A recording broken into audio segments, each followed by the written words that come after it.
Next, we're going to be covering the arm yang ming metal organ, the large intestine. Along with the small intestine, this one is fairly straightforward at this level. There's not going to be a ton of content here. As you learn about the channel and other ways that these organs function, there's going to be a lot more that opens up about them, but at this level, we're keeping it pretty simple. Let's start with the statements of fact. The large intestine governs passage and conveyance. One of the main jobs of this organ is just to get things out of you. This isn't necessarily a function we think about a whole lot, but the removal of this turbidity from the system is extremely important, and we get a lot of problems that manifest simply because we're not properly removing everything.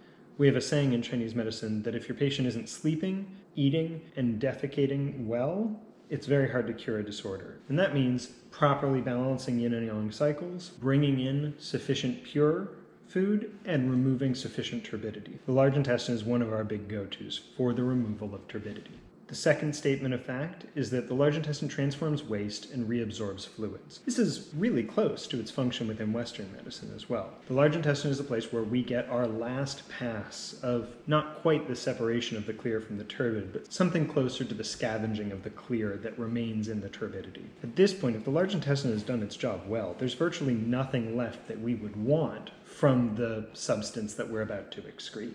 Those are all the statements of fact that we have for the large intestine, according to Vobflos and Machioggi. So let's go right into its connection to other organs. We've got its yin-yang relationship with the lungs to start with. The first thing to know here is that the lung aids the large intestine in descending. The lung has this rhythmic in and out motion. Through that, it both descends qi and brings qi up and out. We see this also in the diaphragm, pushing repeatedly onto the intestines. If the large intestine is unable to descend properly, we can sometimes see that manifest up in the lungs, then being unable to descend properly either. On the other side, if the lungs are not descending properly, like in a case of an asthmatic, we may see the large intestine also not descending properly. So anytime you see a lung problem involving the intake of air and the release of air, we might be looking to the large intestine to see if there's either a root or a branch sitting there. A corollary to this is that as Chinese medicine practitioners, we have a broad tool set.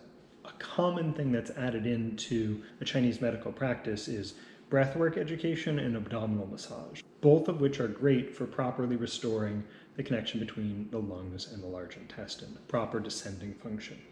We have a strong connection between the large intestine and the skin. The large intestine and the lungs are both metal organs, meaning that the quality of the skin indicates in many ways the quality of the health of the lungs and the large intestine. One of the ways that we can gain information about what's happening within the large intestine itself is through touching our patient's skin. If you see a patient who gets a lot of rashes, who tends towards any of a number of skin conditions from eczema to psoriasis, one of the first things we start getting concerned about is how are they doing internally? How are their lungs doing? How is their large intestine doing? The flip side of that is, if a patient has chronic constipation, we're not that surprised when we begin seeing symptoms manifesting on their skin. The coexistence of autoimmune disorders with digestive disorders is quite high, and part of what we're seeing there is the skin to large intestine connection. The emotions in the large intestine also have a strong connection. We think about grief and the lungs quite a lot, but the large intestine also is able to hold on to old pathology. I've got a saying that I've used many times in a clinical setting of recommending patients to just poop out the past. Alliteration always works, but there's also truth to this. If we're able to help a patient successfully remove the turbidity that exists on a physical level, we're also helping them to remove the turbidity that exists on a mental, emotional, or spiritual level. So someone who is stuck in a long-term grief process and also tends towards constipation, or whose diet has been very bad for an extended period of time and resulted in a lot of accumulation, often we are going to have to go in and remove that accumulation before the grief is going to be able to process, before they're going to be able to move on to the next stage. When we're looking at the lungs in this sort of a way, there's this constant coming and going that's occurring within the lungs. It's a bringing in a rebirth and an exhalation and a small death with each single breath. The large intestine is less about the bringing in and more of the bringing through. So while the lungs have this rhythmic up and down motion, the large intestine is about conveyance. Its job is to remove. So anytime something is truly done, there's really nothing more to process, yet it's still sitting there, we go to the large intestine. All of this is one of the reasons why large intestine 4 is used so much for unblocking stuckness. There aren't a lot of external pathogenic factors that affect the large intestine, but just like the small intestine and the stomach, it can be affected through the ingestion of excessively cold, hot, damp, or dry foods. We see this a little bit less than the small intestine or the stomach, but we also have the ability here to see invasion directly through the skin. So we would see this with someone who is spending a lot of time in cold soaks, in cold plunges, anything where the abdomen itself is being excessively cooled by the outside. We are not that surprised when we start seeing colicky, cramping, twisting pain in the abdomen, which is relieved by warmth. This is the sort of person who gets abdominal pain that's resolved by a hot bath. If we switch that hot bath to hot ginger tea and a hot bath, often we're going to get results that last. One of the other options here is cold rising up through the lower jiao. We see this in people sitting on cold surfaces. This is a direct cold invasion through the anus. One of the places that I've heard stories about this happening is from people sitting on metal bleachers outside for extended periods of time, or concrete outside for extended periods of time. I haven't encountered it much. I don't have a lot to add, but that's one of the ways we can get an external invasion into the large intestine. The three emotions we see most affecting the large intestine are sadness, worry, and anger. The sadness tends to lead to large intestine qi deficiency, tends to lead to constipation, tends to lead to a lack of letting go, which tends to lead to sadness. Worry is going to damage the lung qi. The lung qi is not going to descend properly or isn't going to ascend properly. And either way, the large intestine is either going to be emptying too much or holding too much. That's going to lead to constipation or diarrhea, which is going to lead to pain and discomfort, which tends to lead to worry. So both sadness and worry have positive feedback loops here, which we want to avoid or resolve anytime we can. Anger is a little bit of an easier one. This tends to come with a lot of angry speech and expression, especially during dinner. So if you're having yelling matches with a partner while eating food, which is not that uncommon, we're not that surprised when that results in indigestion, cramping, and often heat conditions. This does tend to affect the small intestine somewhat more due to the heart-small intestine connection. If it involves poor boundaries, if it involves other aspects of metal, then we're going to expect it to affect the lungs and the large intestine more. Finally, on the major factors that cause problems within the large intestine, we've got diet. Overly cold, greasy, spicy, the same sorts of imbalances we're seeing with all of the other digestive organs. Long term, we're going to see problems, mostly due to accumulation of a pathogen. Before we get into large intestine pathology, I just want to mention that the large intestine, once it accumulates a pathogen, it tends to be easier to resolve than a lot of the other digestive organs. And that's because it's a lot easier to simply purge the large intestine out without causing damage. Because its main job is conveyance and transportation, there isn't a function that we're going to weaken very much through strongly draining it. If we have an excess heat condition or a damp heat condition in the small intestine, purging that out through the digestive system is going to damage the small intestine on the way. That means that after the accumulation has been purged out, we may not be good at transforming and transporting. There will be a whole rebuilding process. That's not to say there is no rebuilding process with the large intestine, but it is much easier to do. When we're talking about large intestine pathology, we've got a handful of general signs and symptoms, just as we do with each organ. The first one is constipation. The large intestine's job is to get things out. Constipation is the opposite of that. The second one's diarrhea. When we use the statement of fact in charge of passage and conveyance, what we mean is proper passage and conveyance, not fastest passage and conveyance, which means that diarrhea is also a common symptom of a large intestine pathology. Here we're also going to see abdominal pain. We're going to split the abdomen into multiple sections as we get lower into really the lower jiao. So let's say a little bit above the belly button and down. We're much more talking about large intestine. The abdomen is fair game for the large intestine when we're talking about pain, but if it's below the belly button, there's a much higher degree of certainty that this is a large intestine related issue.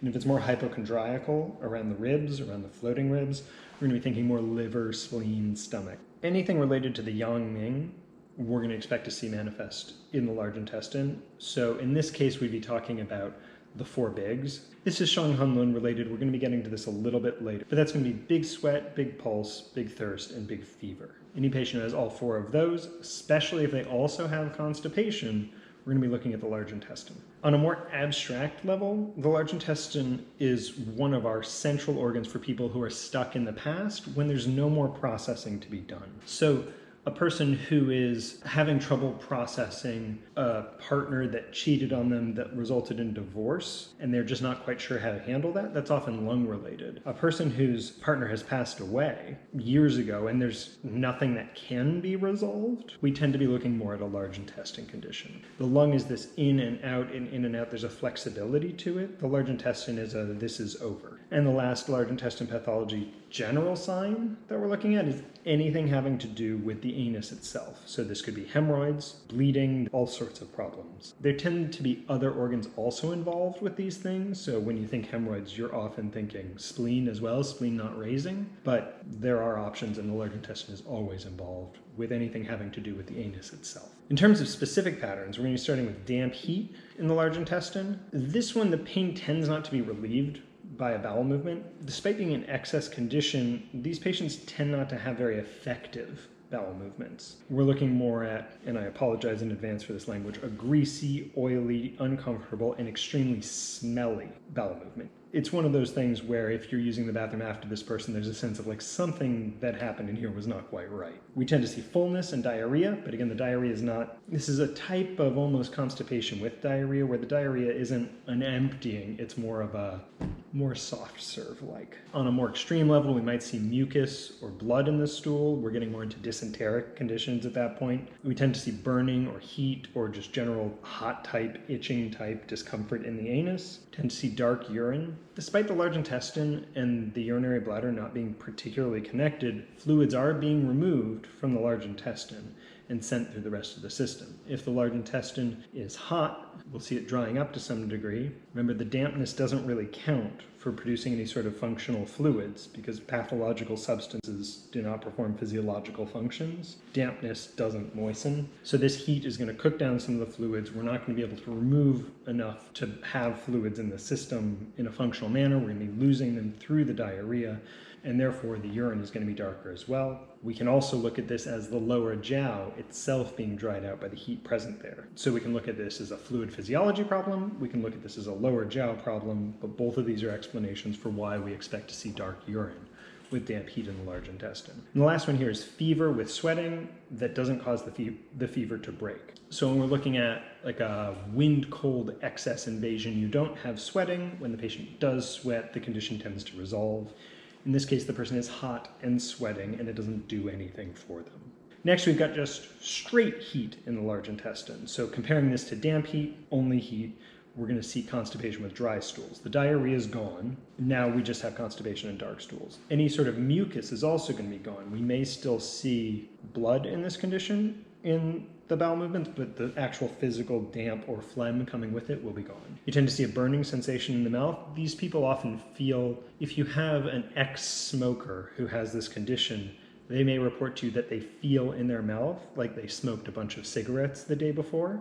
That's the sort of burning sensation, especially because it comes with a dry tongue. If you remember from our discussion of the stomach, the coat on the tongue is informing us about the state of the fluids within the digestive system and largely the stomach. As this heat in the large intestine is cooking off fluids more aggressively than we would see with the damp heat in the large intestine, we're seeing more damage to the fluids and the tongue itself is going to get dry.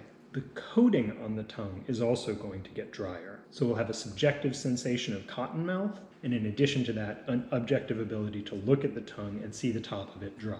With heat in the large intestine, we tend to also see a burning and swelling in the anus. A lot of redness in the area. This can be hemorrhoids, but this is also just general redness and heat.